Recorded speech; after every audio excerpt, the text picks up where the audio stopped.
My name is Isabel Hawthorne, 34, and I was never supposed to marry into the Sinclair family. I didn't grow up on gated estates. No yachts. No legacy invites to Stanford. Just me, my mother's old Toyota, and a scholarship I clawed through hell to get. That's the part Margot Sinclair, my mother-in-law, never forgave me for. I wasn't made for this life. I hadn't earned it the way her family defines earning. Bloodline, not sweat. And then came the message. Sent at 2:03 a.m. From Margot. In the family group chat. You were a downgrade for my son. You never belonged in this family. No follow-up. No apology. Just silence. One blue check. 14 hours later, still nothing. Not even Julian, my husband. At 7:17 a.m., while I was brushing my teeth, a notification popped up. You've received an encrypted email. The subject line. You deserve to know before it's too late. Attached a PDF. Modified trust agreement. Page 6. My name had vanished. Replaced by alternate beneficiary. Sinclair Holdings trustee. Margot Evelyn Sinclair. Effective date. 2 weeks ago. Julian's signature was on it. I dropped my phone. I remember hearing the thud, but it didn't feel real. I just stared at the mirror. Toothpaste still foaming in my mouth. Julian got home that evening, loosened his tie like nothing happened. I waited until he poured his usual scotch, Oban neat, before sliding the document across the marble island. He didn't deny it at first. Just stared, then blinked. What the hell is this? You tell me. He leaned in, scanning line by line. This isn't my signature. I didn't sign this. I swear to God. Then who did? Because it's notarized, certified, filed. He grabbed his phone, dialed someone, then hung up before the call connected. He looked, hunted. She wouldn't. She already did. His silence was louder than any scream. That night, I forwarded the file to Fiona Draper, my best friend since NYU, now a cybersecurity consultant for a congressional oversight committee. She called me 23 minutes later. Belle, that file, it wasn't sent from a Sinclair account. The metadata shows Belvedere Island, Margot's second house, the one she claims is off-grid. She's running ghost servers out there. Of course she is. Fiona kept talking, but I was already packing. It was pouring when I drove across the bridge. Wipers groaning, my heartbeat louder than the rain. The house was perched like a secret on the cliffside, shuttered windows and a porch light that hadn't worked since Julian's father died. Except it was on now, glowing, waiting. I stepped out, gravel crunching beneath my boots. Every part of me screamed don't, but I moved anyway. The kind of movement that comes from fury, not courage. The porch light flicked off. Silence. I pushed the door open. Hinges groaned. Inside, darkness swallowed everything. The scent of expensive wood polish clung to the air. A house that hadn't been lived in but never stopped watching. Then, a voice behind me. Come. Male. Familiar. You weren't supposed to see this. You weren't supposed to see this. The voice froze the blood in my veins. I turned fast, wet shoes slipping slightly on the polished oak floor. There he stood, Nolan Sinclair, Julian's cousin, Margot's godson, Wall Street wunderkind turned non-profit golden boy. He was supposed to be in Geneva, advising a UN task force on economic equity.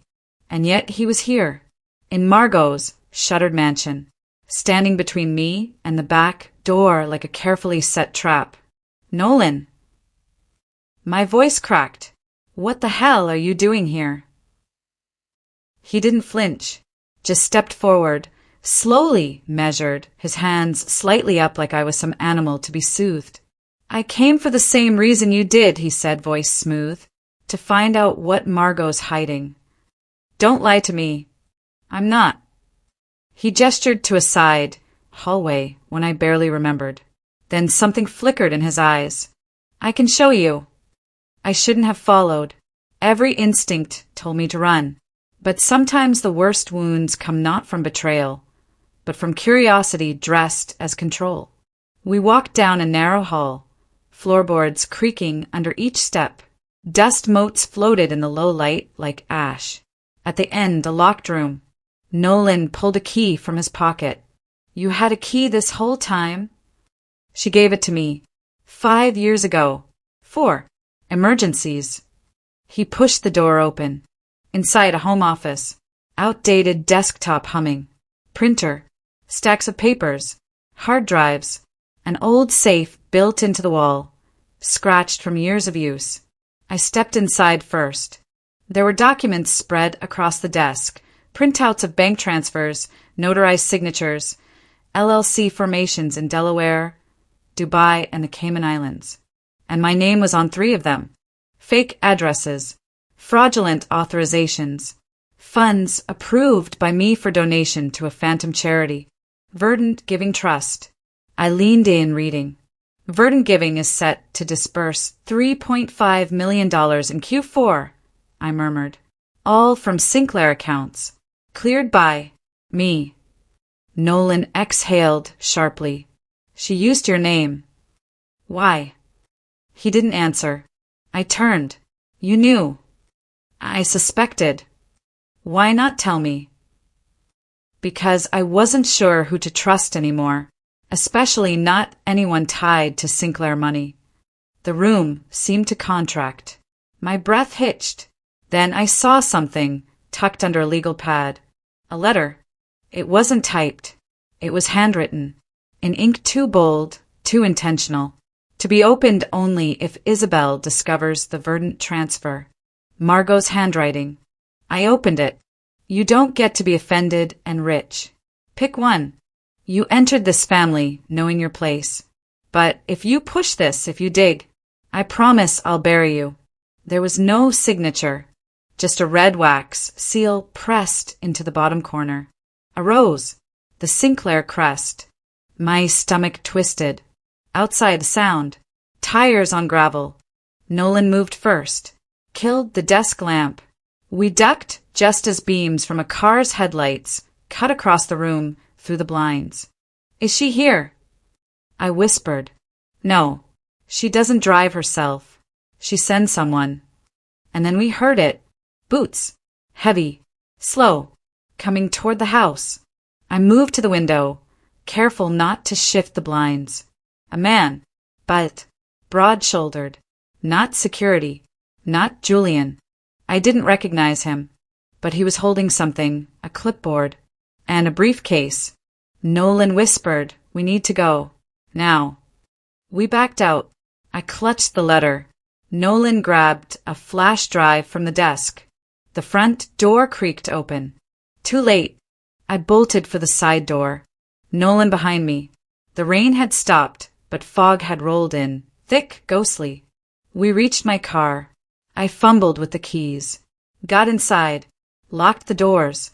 The man emerged. Looked directly at me. Didn't flinch.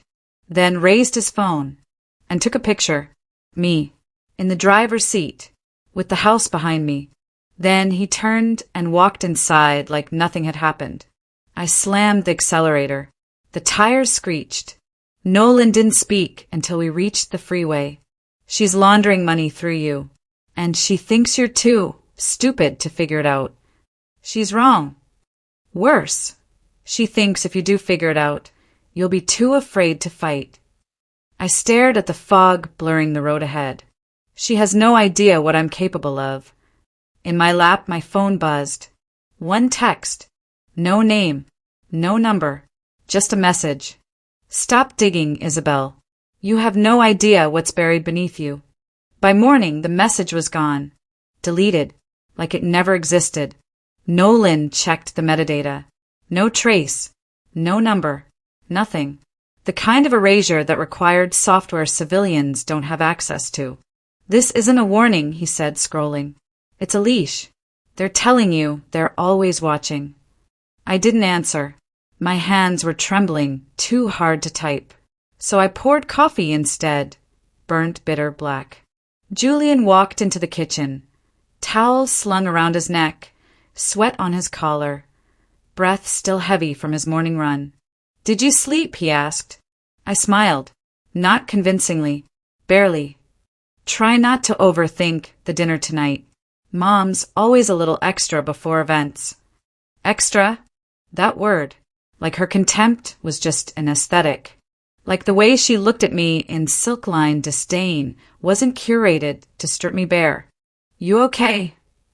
Julian stepped closer. His hand grazed my arm. I stiffened. He noticed, but said nothing. People reveal themselves when they're quiet.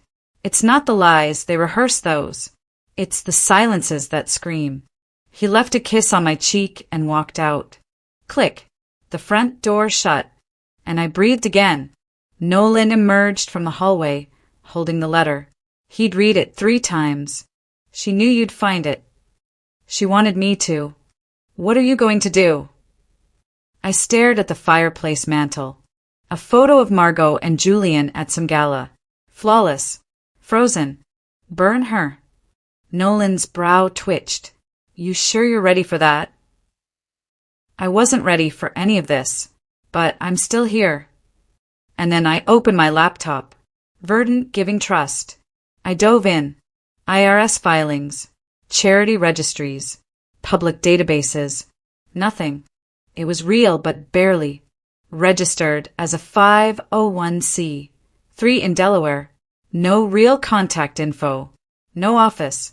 Just a forwarding address linked to a trust agent in Chicago. And the donations? Traced to shell companies. One of them, Belrose Partners, LLC, had an officer of record. Margot L. Sinclair. The address was a brownstone in Manhattan, owned by a holding company under Margot's maiden name.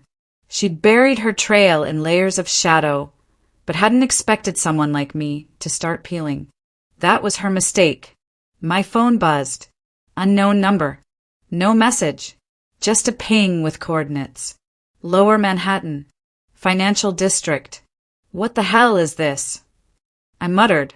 Nolan looked over my shoulder. "You think it's a setup?" I nodded. "Yeah. And we're going anyway." "Absolutely." Cut to. We parked across from the building. A stone gray facade. Anonymous. No signage. Inside, a long hallway, stale air, and a single elevator that creaked with every floor. 12th floor. Suite 1203. Empty. Just a desk, a chair, and a thick envelope on the table. My name handwritten in ink too familiar to mistake. I opened it. Inside, copies. Bank transfers. Signed authorizations. One stood out. A signature on a $2 million wire transfer to Verdant Giving. The signature was mine, but I never signed it, and I never set foot in the notary office listed at the bottom. Then I saw it. The notary's seal. Dated 3 weeks ago. The same day I was in the ER for a panic attack. The same day Margot sent Julian to take care of me. I remembered now how the hospital forms had been handed to me. Half-dazed, trembling. I signed what he told me to sign. "You were sedated," Nolan whispered, eyes scanning. "She used your hospital stay to forge legal authority." I couldn't breathe. "She's building a case that you authorized the money to be moved," he said, "and that you were unstable. They're going to frame me." "They already are." Then we heard it. Elevator. Ding. 1 floor down. Voices. Not clear, but multiple. "Take the back," Nolan hissed. We slipped into the stairwell. Down 3 flights. Out the service door. On the street, I finally exhaled. This wasn't just money laundering. This was character assassination in slow motion. She was breaking me down, legally, emotionally, digitally, until there was nothing left to believe. Back home, Julian was gone. His watch, his ring, still on the counter. But the living room light was on, and something was off. I stepped inside. The fireplace mantel was bare. The photos gone. The letter gone. Someone's been here. Nolan checked the locks. No forced entry. "She has a key." "You told her." No, my stomach dropped. Julian did. Then the alarm panel blinked. Last entry, 30 minutes ago. User code, 7739. Not mine. Not Julian's. Margot's. I'm calling AMC, I said. They're our security system vendor. A rep picked up. I gave her the code. She paused. That code is registered to a third-party access profile under legal maintenance override. It's only used when estate attorneys need access. Who assigned it? Long pause. Your husband, she said. Julian Sinclair. For months ago. Nolan's eyes locked on mine. She didn't do this alone. I stared at the empty mantle, at the ghost of my life being redacted in real time, and realized she wasn't erasing me. She was replacing me. I didn't speak to Julian for 3 days. I let silence do the talking, a calculated weapon. He kept texting, then stopped. A shared calendar alert pinged. Sinclair Foundation Gala. Saturday 6:30 p.m. Palace, Ballroom, black tie required. I stared at the screen. That same foundation was listed on the offshore wiring memo. She's bold, Nolan muttered, reading over my shoulder. Hosting a gala in your name while rewriting your financial existence behind your back.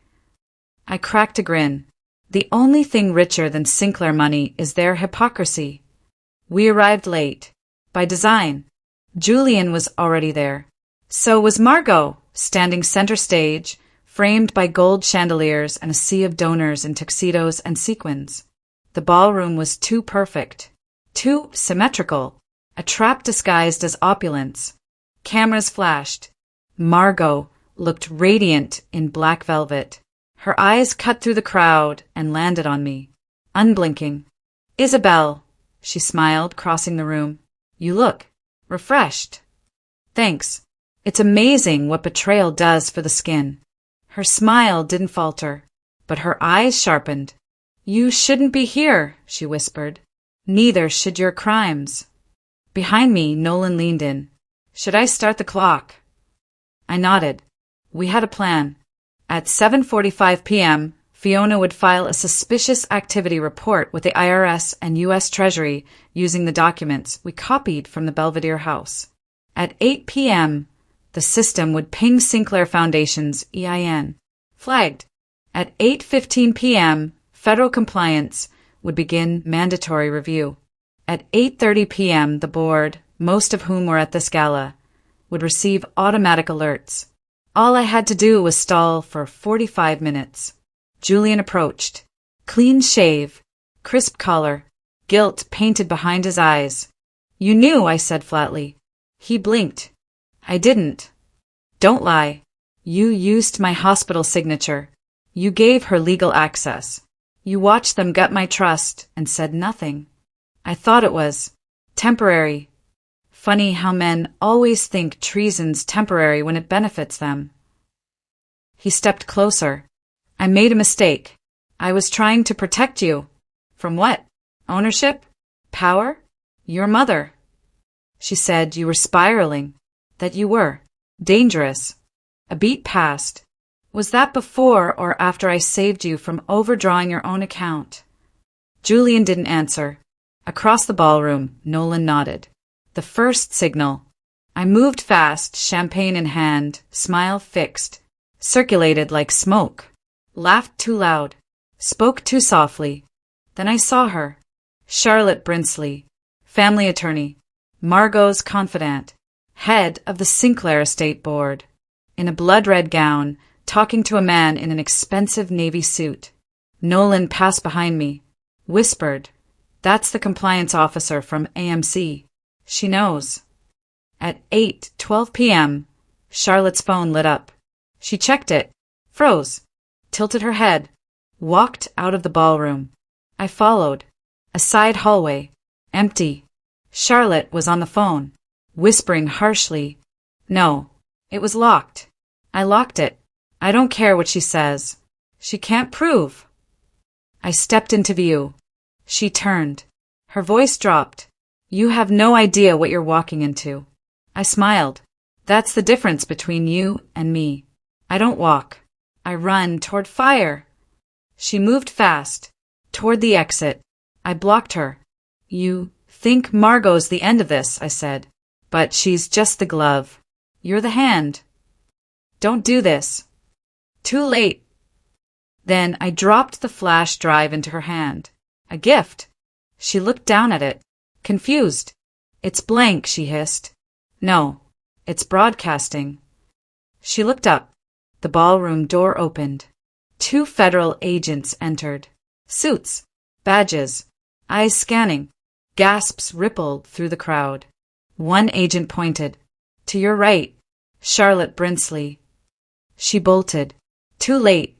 They caught her before she hit the stairs. Margot didn't move. Just stood there. Stone.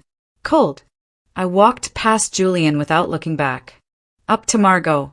You taught me a lesson, I said. Oh. You said power isn't taken. It's framed. She nodded once. And I leaned in. Then let me frame you for once. Behind her, the ballroom was chaos. And the last thing I saw was her smile breaking, just slightly as she whispered, This isn't over. It never is. The fallout came fast. Too fast. By morning, every major outlet had a version of the story, and none of them belonged to me. Headlines screamed about internal disputes, mismanaged funds, a power struggle between women, the kind of language that blurs guilt until it feels mutual. Margot hadn't been arrested. Not yet. Charlotte Brinsley sat in federal custody, lawyered up, silent. A convenient firewall. Margot's name appeared nowhere. Not once. She's rerouting blame, Nolan said, pacing my living room. Classic insulation strategy. Sacrifice the limb to save the spine. My phone buzzed again. Unknown number. This time a voice message. Margot's voice. Calm. Intimate. Recorded too close to the mic. You should have stayed grateful, Isabel. Downgrades don't get to demand upgrades.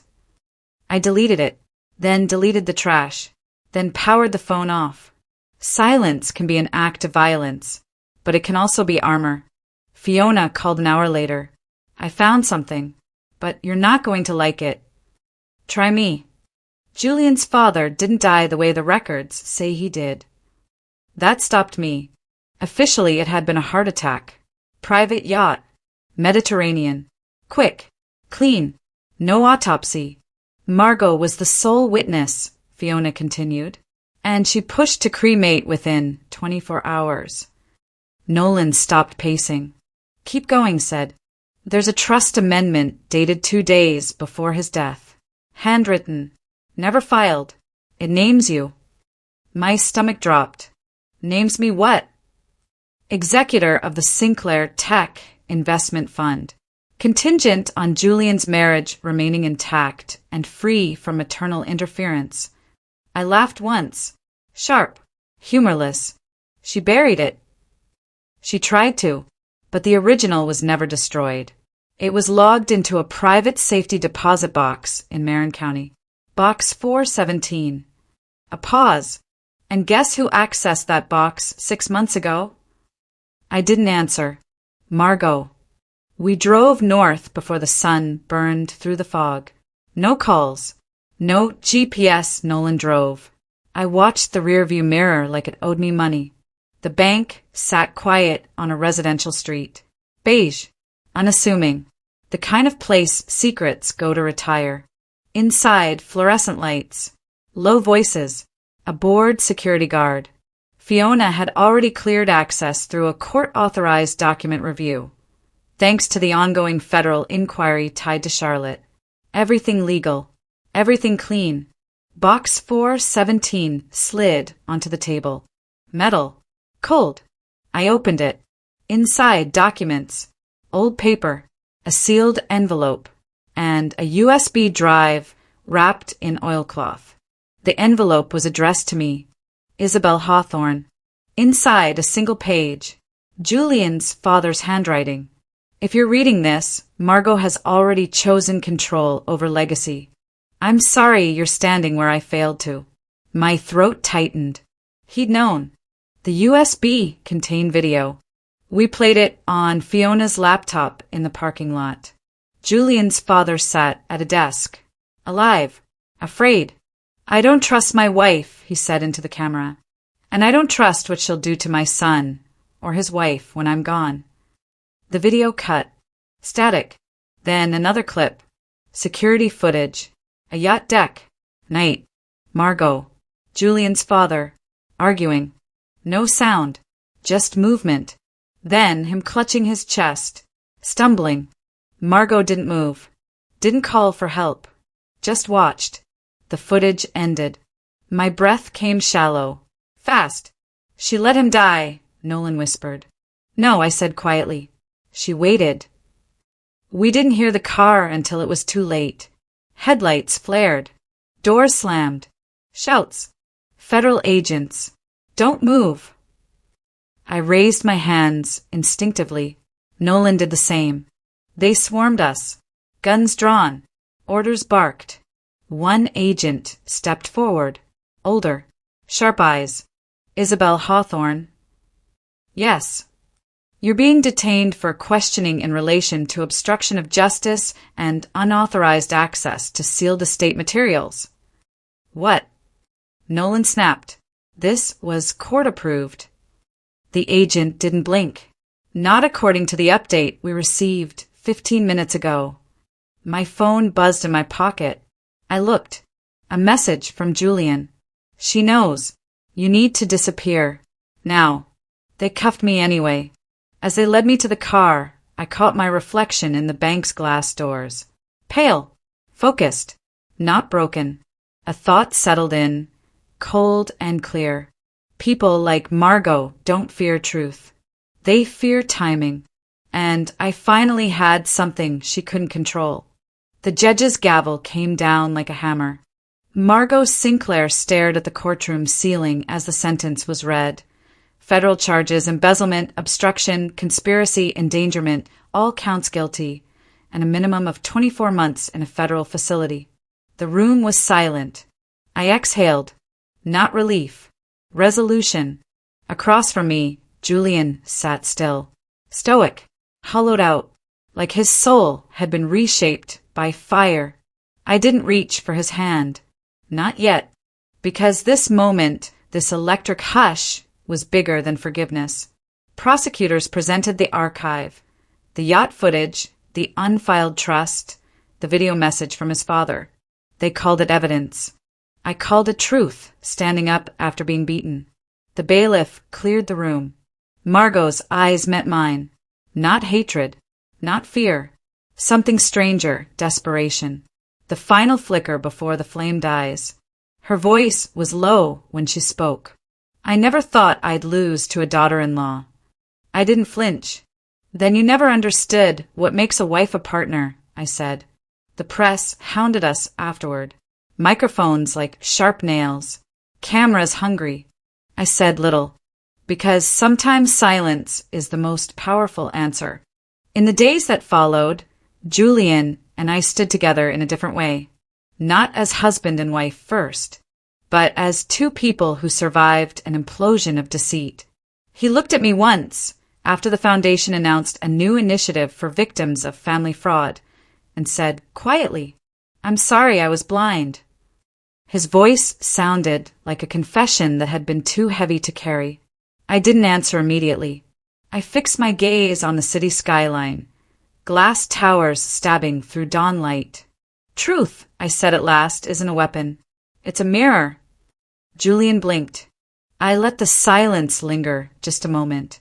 Then I walked away, not coldly, deliberately, because healing isn't about staying. It's about moving forward without dragging ruins behind you. I spent the next morning signing papers at the Federal Compliance Office. Mandatory restitution. Corporate transparency reforms. Public accountability clauses that made even the IRS nod in approval. I watched, stone still, as executives and regulators hammered out language that would prevent another Margot Sinclair from turning legacies into prisons of power. Outside, the wind was cool, bracing. Fiona cracked a grin. Justice, she said, arms crossed. Tastes like iced coffee at dawn. I laughed. It was overdue. Julian stood a few feet away, quiet. Together, we walked into a press conference. A camera zoomed in, and I said this: power without integrity is a vacuum. What fills it is chaos. Flash. Click. Record. Nothing felt cinematic, because this was real. And real is always louder than any staged moment. Later that night, in my apartment, we shared dinner. Simple, quiet, normal. Julian asked about forgiveness. I met his eyes. Forgiveness isn't forgetting, I said. It's choosing not to let the past steal your future. He nodded.